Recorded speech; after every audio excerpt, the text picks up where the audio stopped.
यह है कि ये एक वाटर बेस्ड बायोसाइड है। बायोसाइड मतलब जो बायोलॉजिकल चीजों को खत्म कर देता है। It kills all bacteria, fungus and viruses from any surface, human, animal, fishes, anywhere, water, air, anywhere, anything, food, feed, sweet, kitchen, farms, poultry, piggery, कहीं पे भी होगा बैक्टीरिया, वायरस, फंगस, ये उसको खत्म कर देगा।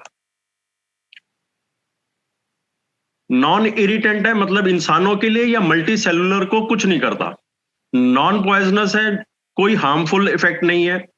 यूएस एफडीए ने यूएसए में इसको ऑर्गेनिक फार्मिंग के लिए अप्रूव किया हुआ है, और ये कमर्शियल स्केल पे 2 प्रकार की मशीनों से बनाया जाता है। जापानी मशीन भी है और स्विस टेक्नोलॉजी भी है।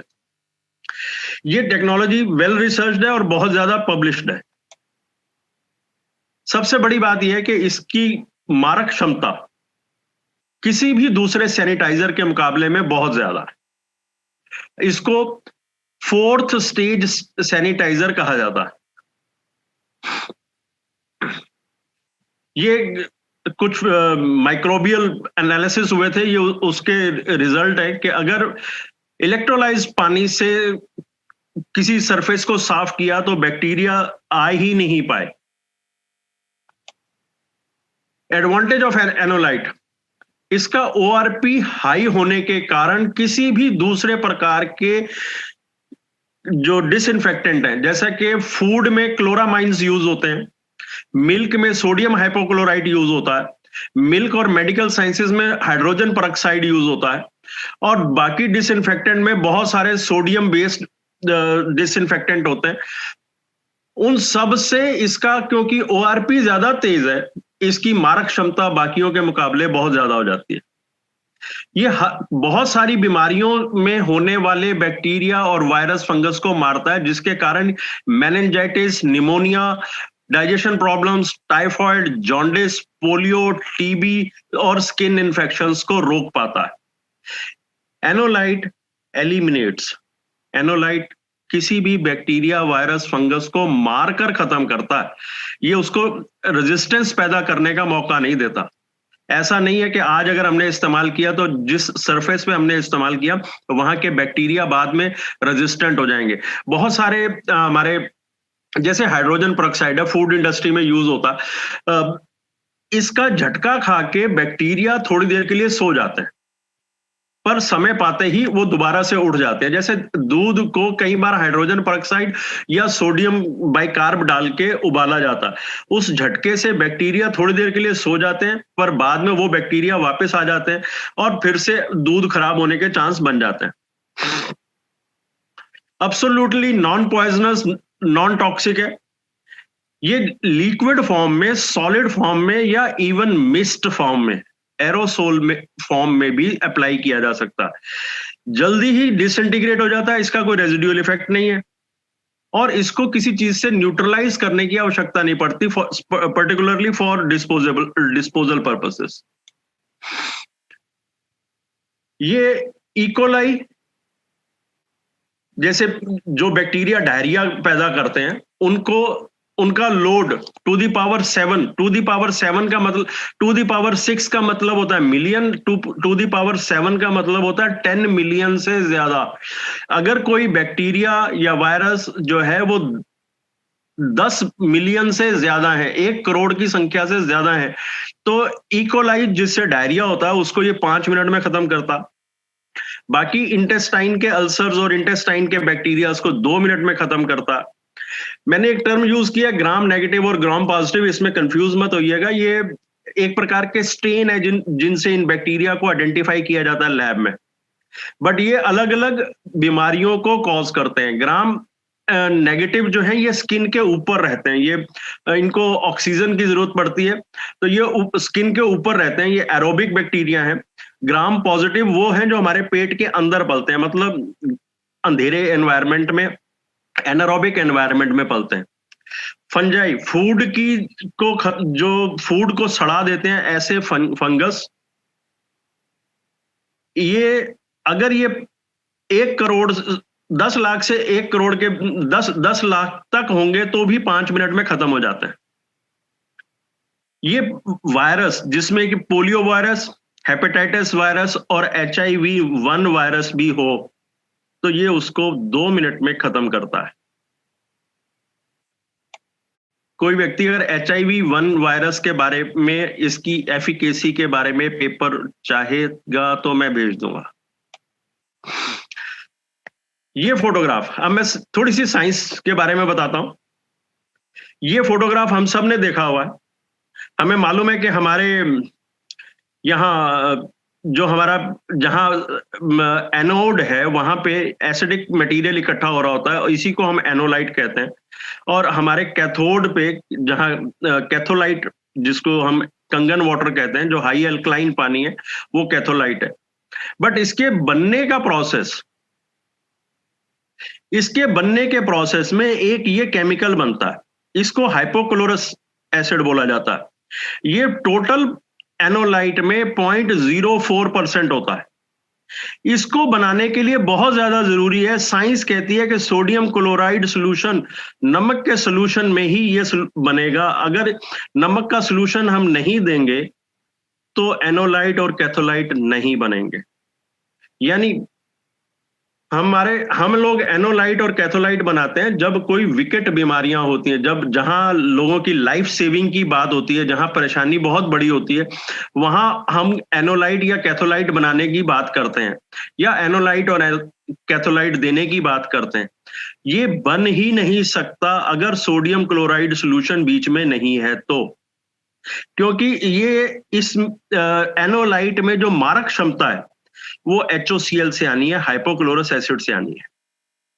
अगर हाइपोक्लोरस एसिड नहीं बनता तो ये एनोलाइट में बैक्टीरिया, वायरस, फंगस को मारने की क्षमता नहीं आती। इसलिए हमारे जितने भी कंपटीटर मशीनें हैं वो इस मामले में डम्ब हैं। वो हाइपोक्लोरस एसिड ना होने के कारण विकट बीमारियों को संभालने लायक एनोलाइट या कैथोलाइट नहीं बनाती। ये एक कमर्शियल ब्रोशर है एनोलाइट के बारे में, कनाडा की एक कंपनी का ये ब्रोशर है और इसमें उन्होंने अपने ओपनिंग में केवल हाइपोक्लोरस एसिड की ही बात की है। और इतनी सारी बीमारियां, MRS से इबोला, ट्यूबरक्लोसिस, लेंजुलेला, E coli, polio, norovirus, corona virus, bird flu and many others, ये सब वायरस हाइपोक्लोरस एसिड से ही कंट्रोल होने का कनाडा की एक कंपनी के ब्रोशर में क्लियरली लिखा हुआ है।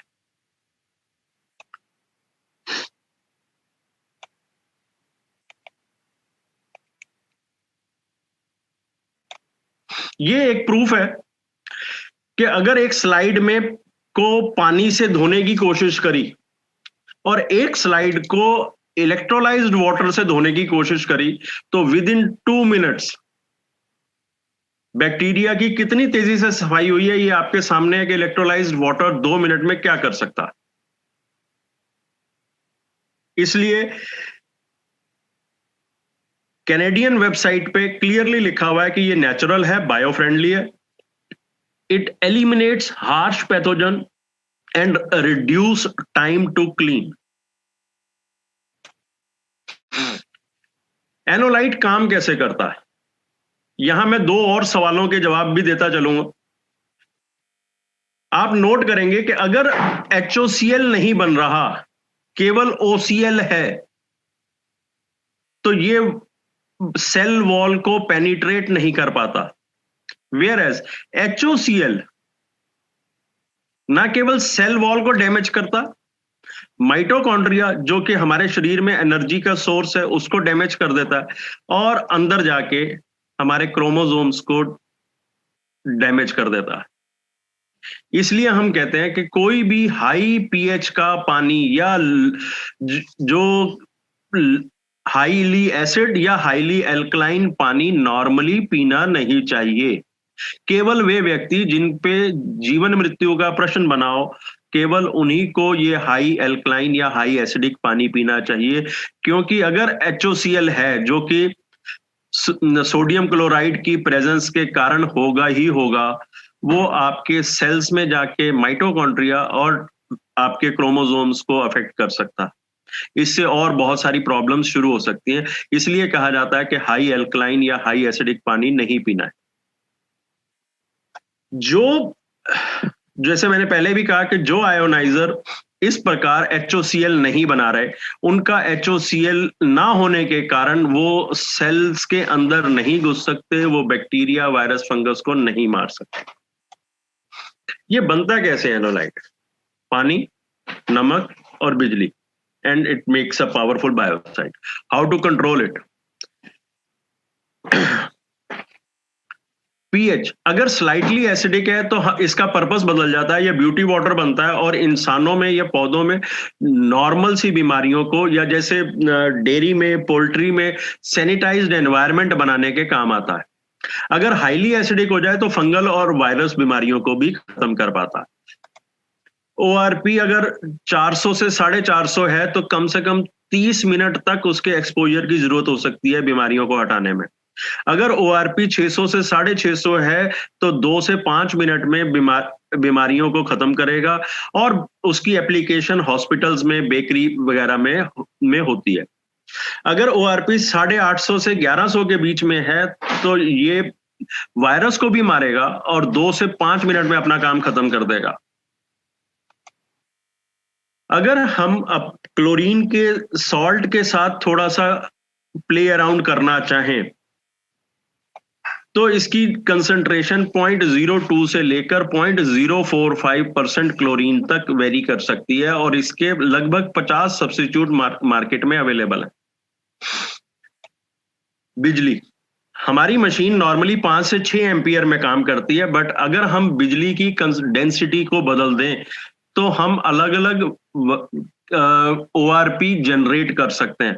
अगर हम 1050 ORP के करीब अगर जनरेट कर लें तो HIV वायरस को मारने लायक एनोलाइट बन सकता है। अगर pH 2.3 ले आए, 2.5 के बजाय 2.3 ले आए और ORP 1050 हो तो HIV वायरस को भी मारा जा सकता है। इसका मतलब हम प्लांट साइंसेस के साथ अगर हम लोगों से बात कर रहे हैं तो वो प्लांट साइंसेस के लोग बहुत सारी चीजों को मॉड्यूलेट करके ऐसी चीजें डेवलप कर सकते हैं, ऐसे प्रोडक्ट डेवलप कर सकते हैं जो बैक्टीरियल वायरल बीमारियों को खत्म कर पाए। This is a globally known commercial product. ये कुछ फोटोग्राफ्स हैं, sorry, Russia, Germany, Canada, USA के एनोलाइट की। ये प्रोडक्ट्स वहां पे गवर्नमेंट द्वारा अप्रूव्ड हैं, EPA द्वारा अप्रूव्ड हैं, FDA द्वारा अप्रूव्ड हैं और यहाँ खेती में इस्तेमाल किए जा रहे हैं।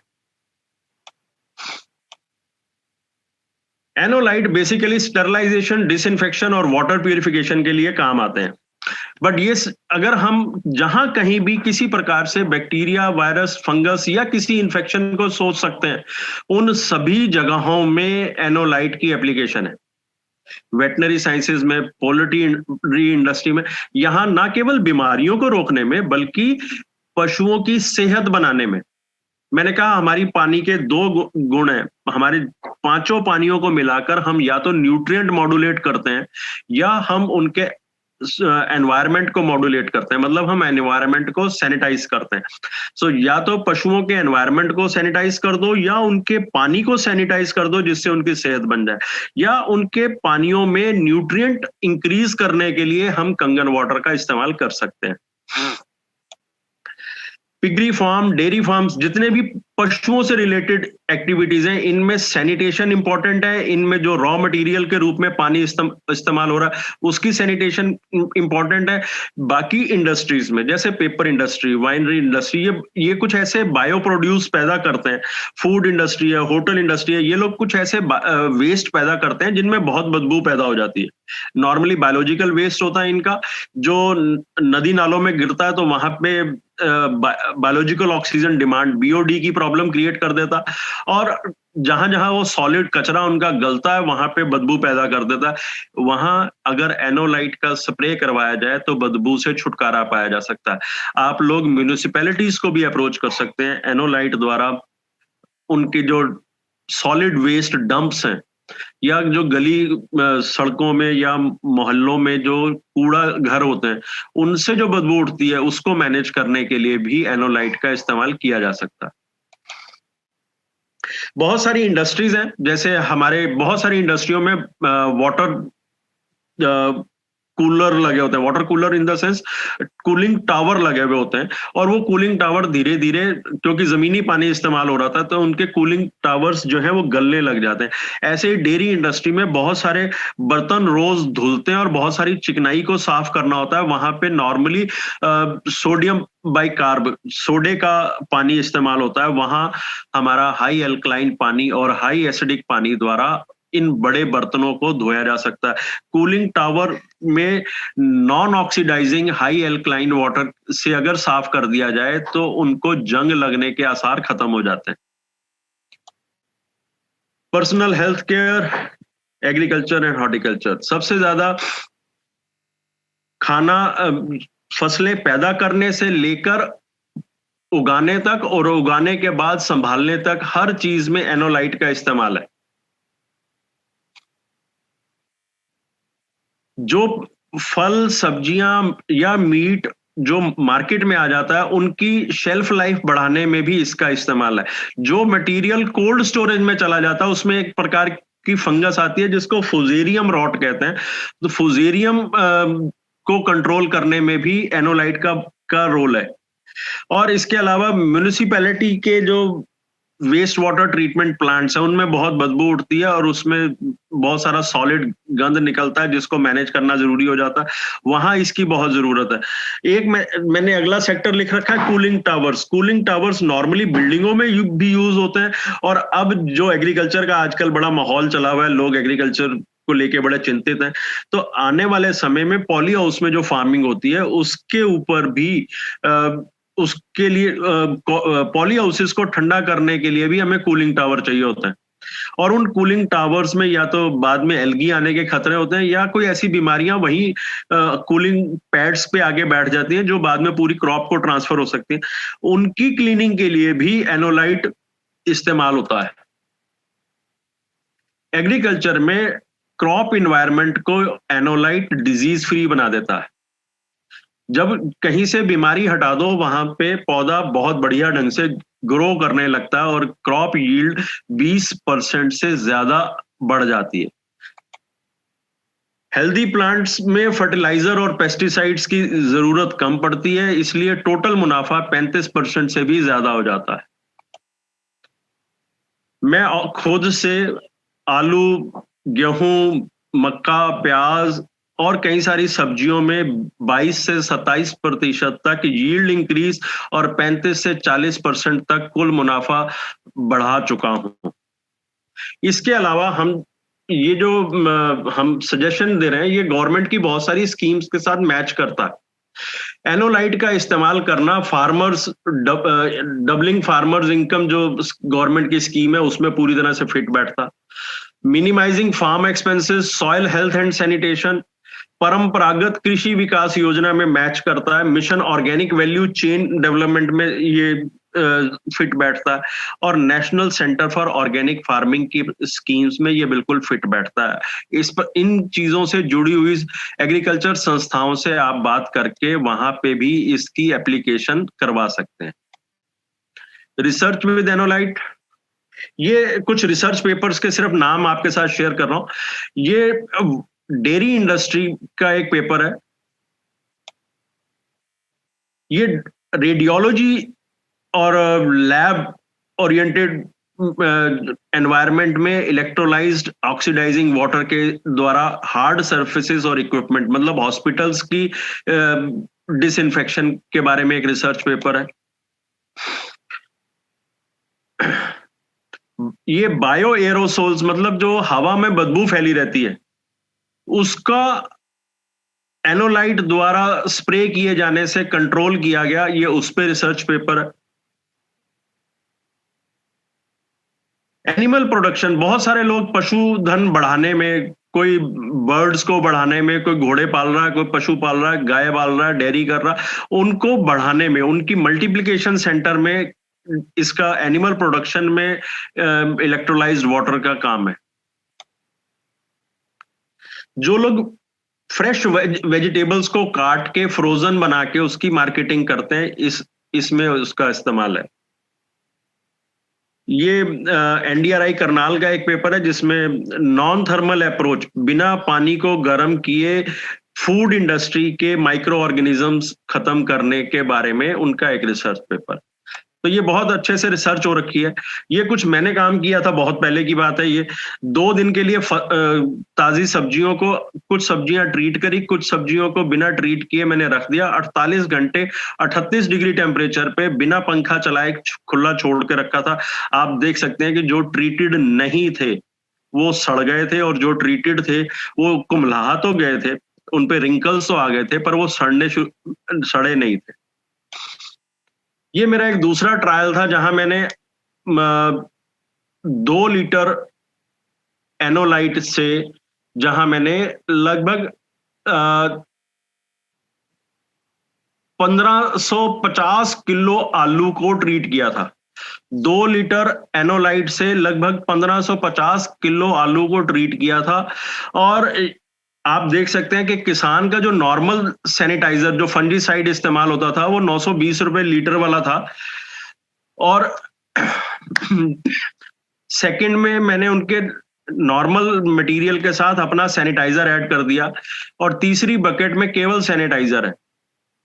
आप देख सकते हैं कि शायद फुटाव जो आया वो अकेले सैनिटाइजर में फुटाव थोड़ा ज्यादा आया हुआ है, थोड़ा सा ज्यादा है। बट फाइनली हमें 27% यील्ड ज्यादा मिली और किसान को लगभग 40% का मुनाफा हुआ। ये एक बीमारी होती है जो जब ट्यूबर बड़ा हो रहा होता है, ये ट्यूबर ही है, सब आलू जो है ये स्टेम का एक्सटेंडेड पार्ट होता है, और इसको जब अगर कोई बैक्टीरिया या कोई माइक्रो ऑर्गेनिज्म छोटे रूप में काट दे, तो जैसे जैसे ट्यूबर बड़ा होता जाता है ये कट भी बड़ा हो जाता है। ये पैथोजन के कारण होता है, और ये मेरे खेतों में से ये बीमारी खत्म हो गई थी। मैंने आलू की फसलें 2 साल तक ली, एक भी खेत में एक भी आलू इस प्रकार कटा हुआ नहीं मिला। ये एक मेरा मक्की का ट्रायल था, मेज का 2.25 एकड़ का ट्रायल था। इसमें मशीनों द्वारा स्प्रे हुआ था, और आप देख सकते हैं कि ये बीच की जो रो है ये हमारा सेंटर पॉइंट था। एक तरफ की 7 रोज जो थी ये अनट्रीटेड थी, और लगभग 72 रोज मेरे राइट हैंड साइड पे जो थी वो सब ट्रीटेड थी। ये 70वें दिन स्प्रे हुआ था, और 35वें दिन की फोटो है।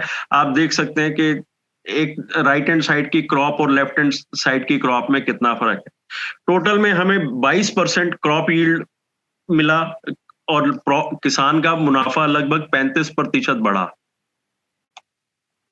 ये एक आलू के खेत का ट्रायल था। प्लॉट नंबर 1, मैंने जिस खेत में काम किया था वो ये था, प्लॉट नंबर 3। प्लॉट नंबर 1 में 12 दिन पहले आलू की बुआई हो चुकी थी, 1 इरिगेशन हो चुकी थी। प्लॉट नंबर 2 में 8 दिन पहले बुआई हो चुकी थी और 1 इरिगेशन हो रखी थी। तब हमने प्लॉट नंबर 3 में काम शुरू किया था। पर जब 50वें दिन फोटो लेने गए तो आप देख सकते हैं कि प्लॉट नंबर 1 में अभी भी कैनोपी कंप्लीट नहीं हुई, अभी भी लाइनें दिखती हैं। प्लॉट नंबर 2 में भी जो हमसे 8 दिन आगे थी उसमें भी जगह जगह जो है गैप्स दिखाई देते हैं। वेयर एज प्लॉट नंबर 3 में आप देख सकते हैं कि क्रॉप पूरी भर गई है और अभी भी पौधे ऊपर को उठ रहे थे। ऐसा होने से मेरे को यहाँ पर लगभग 24% की क्रॉप यील्ड मिली, और मेरे आलू जो थे वो बड़े हो गए। नंबर ऑफ ट्यूबर नहीं बढ़ता, आलूओं का नंबर नहीं, संख्या नहीं बढ़ती, पर उनका साइज बढ़ता है। ये लेफ्ट हैंड साइड पे अनट्रीटेड जब ट्रैक्टरों द्वारा या मैनुअली जब आलू खोदे जाते हैं तो फिर उनकी ढेरी लगाई जाती है, तो मैंने उनको साइज वाइज अलग कर दिया था। आप देख पाएंगे कि जो सबसे बड़ी वैरायटी थी वो केवल इतने सारे थे, जबकि ट्रीटमेंट प्लॉट में आप देख सकते हैं कि बड़े वाले आलू ज्यादा हो गए थे। यहां आप देखें ये जो ग्रैंड वैरायटी है, जिसको मैं कहूंगा कि बहुत बड़े साइज के आलू थे, ये बहुत ज्यादा हो गए, और जो छोटे आलू हैं वो कम हो गए। इनका जो क्रॉप का डिस्ट्रीब्यूशन कहा जाए वो बड़े आलूओं की तरफ ज्यादा हो गया था, छोटे आलू कम हो गए थे। इस प्रकार क्रॉप यील्ड इंक्रीज हुई। मक्की के ट्रायल में आप देख सकते हैं कितना बड़ा राइज आता है। टोटल में जहां 400 दाने निकल रहे थे एक मक्की में से, लगभग 750 दाने निकले। सो ईओ वाटर जो है उसका सीड ट्रीटमेंट में, इरिगेशन सप्लीमेंट में और स्टोरेज के दौरान स्प्रे करके इस्तेमाल किया जा सकता है। अगर सीड ट्रीटमेंट करना चाहें तो केवल 2% का सोल्यूशन 1:50 सोल्यूशन इस्तेमाल करें। 1 लीटर को 50 लीटर पानी में डाल के किसी भी सीड को 2 मिनट के लिए डिप कर दें। मक्की, गेहूं, प्याज अगर इनके सीड हैं तो वो थैलियों से ना निकालें। मटर वगैरह के सीड होते हैं उनको थैली से ना निकालें, पूरी थैली को ही एनोलाइट में कुछ देर के लिए 2 मिनट से लेके 5 मिनट के लिए डुबो दें। अगर हम इरिगेशन डोज करने वाले हैं, इरिगेशन के साथ डोजिंग करने वाले हों तो 2.5 लीटर प्रति एकड़ पे मेरे को अच्छे रिजल्ट मिले। पर बाद में जब मैंने ट्रैक्टर माउंटेड स्प्रेयर्स के साथ काम करना शुरू किया तो ट्रैक्टर माउंटेड स्प्रेस में 400 लीटर पानी एक बार में डलता है, तो मेरे को 2.5 लीटर के बजाय 4 लीटर एक बार की टंकी में मैंने यूज किया। एनोलाइट को किसी भी दूसरे प्रोडक्ट के साथ नहीं मिलाना है। कुछ लोग कुछ फसलें माइक्रोबियल सप्लीमेंट्स यूज करनी पड़ती हैं। जैसे बहुत सारी सब्जियों में माइक्रोबियल सप्लीमेंट्स डाले जाते हैं। जो कुछ लोग जो ऑर्गेनिक खेती करते हैं वो लोग नाइट्रोजन फिक्सिंग या फास्फोरस फिक्सिंग बैक्टीरिया इस्तेमाल करते हैं अपनी खेती में। उन लोगों को पहले एनोलाइट का स्प्रे करना चाहिए ताकि जब बाद में नए बैक्टीरिया या नई फंगस जब हम इंट्रोड्यूस करें तो उसको कोई रेजिस्टेंस ना मिले और वो अच्छे से अपनी पकड़ बना पाए।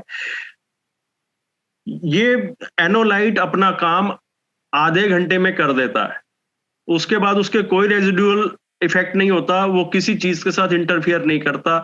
जो लोग मशरूम की खेती करते हैं, अगर वो एक बार इस एनोलाइट का स्प्रे करते हैं तो उनको जो नया कल्चर लाना है, जो नए स्पॉन या नया सीड डालना है, उसमें उनको अच्छी पैदावार मिलती है। बट अगर उन्होंने सीड पहले डाल दिया तो एनोलाइट मशरूम को उगने नहीं देगा, मशरूम को खत्म कर देगा। किसी भी और केमिकल के साथ इसको मिक्स करके कभी स्प्रे मत करना, हमेशा ये सेपरेट स्प्रे होगा और किसी भी दूसरे केमिकल से पहले स्प्रे होगा। ये चीजें मैं सांगा सीड, पेप्सी, सांगा सीड ने थोड़ा और आगे काम किया था। उनका एक अपना टिश्यू कल्चर लैब है, वहां उनके टिश्यू कल्चर लैब में एनोलाइट ने बहुत बढ़िया रिजल्ट दिए उनके, क्योंकि अल्टीमेटली टिश्यू कल्चर जो है वो इंसान ही करते हैं, तो हाथों से इन्फेक्शन फैलता था। जब ये एनोलाइट वहां इस्तेमाल होना शुरू हुआ तो उनके फाइनल प्रोडक्ट में और फाइनल टिश्यू ट्यूब्स में इन्फेक्शन आना बंद हो गया, पौधों की सर्वाइवल रेट बढ़ गया। उसके बाद उन्होंने एक ऑटोमेटिक प्लांट लगाया था जिसमें केवल रूट जोन में इरिगेशन होती थी, हवा में पैदावार होती थी, एरोपोनिक कहा जाता था उसको। उसमें वो लोहे के स्ट्रक्चर थे, उनके अंदर जब हमने एनोलाइट का इस्तेमाल करना शुरू किया तो वहां पे भी ट्यूबर बनने आसान हो गए और किसी प्रकार का कहीं फंगस या काई नहीं आई, जबकि लोहे के स्ट्रक्चर थे वो सारे। हाइड्रोपोनिक फैसिलिटीज, जो लोग हाइड्रोपोनिक फैसिलिटीज इस्तेमाल करते हैं अगर उनका रख रखाव ठीक ना हो तो वहां पे काई आ जाती है और वहां पे फंगस आ जाती है, जिसके लिए उनको हर 6 महीने पे डिसइंफेक्शन करना पड़ता। अगर वो एनोलाइट बीच बीच में स्प्रे करते रहें या एनोलाइट को अपने पानी के साथ चला दें तो उनका इंफ्रास्ट्रक्चर की लाइफ लंबी हो जाती है और उनमें काई नहीं जमती, उनमें कोई फंगस नहीं बैठती और डिसइंफेक्शन जो है वो बार बार नहीं करना पड़ता, या उनको अपना मीडिया जिसमें वो पौधे उगा रहे हैं वो मीडिया सारा बदलना नहीं पड़ता। ये काम मैं सांगा सीड, भट्टी सीड के साथ, मकैन और पेप्सी के साथ पंजाब में मैंने 2 साल तक किया। ये मेरे कुछ नए एक्सपेरिमेंट है, पिछले महीने की फोटोग्राफ है। राजस्थान में गोभी की उस समय नर्सरी बन रही थी, तो आप नोट कर सकते हैं कि ये वाला जो है हमारा एनोलाइट ट्रीटेड ट्रेज थी और ये अनट्रीटेड ट्रेज हैं और आप देख सकते हैं कि जर्मिनेशन में कितना फर्क पड़ा। जो लोग नर्सरी प्रोडक्शन का काम करते हैं उनके लिए एनोलाइट वरदान हो जाता है, जो लोग फ्लोरिकल्चर का काम कर रहे हैं उनके लिए भी ये वरदान का काम करता है। ये मेरा एक ट्रायल है, अभी प्याज उखाड़ा नहीं गया है, ये पिछले हफ्ते की फोटोग्राफ है। ये 2 क्यारियां जो हैं ये एनोलाइट से ट्रीटेड है, ये वाली क्यारी और इसके बाद की क्यारियां जो हैं ये अनट्रीटेड है। तो आप देख सकते हैं क्रॉप में कितना डिफरेंस है। अगर पौधे बड़े हैं तो ऑब्वियसली इनके नीचे का प्याज भी बड़ा होगा, बट अभी ये उखाड़े नहीं गए। कुछ दिन बाद जब इनकी हार्वेस्टिंग होगी तो मैं आपको हार्वेस्टिंग के फोटोग्राफ भी शेयर करूंगा।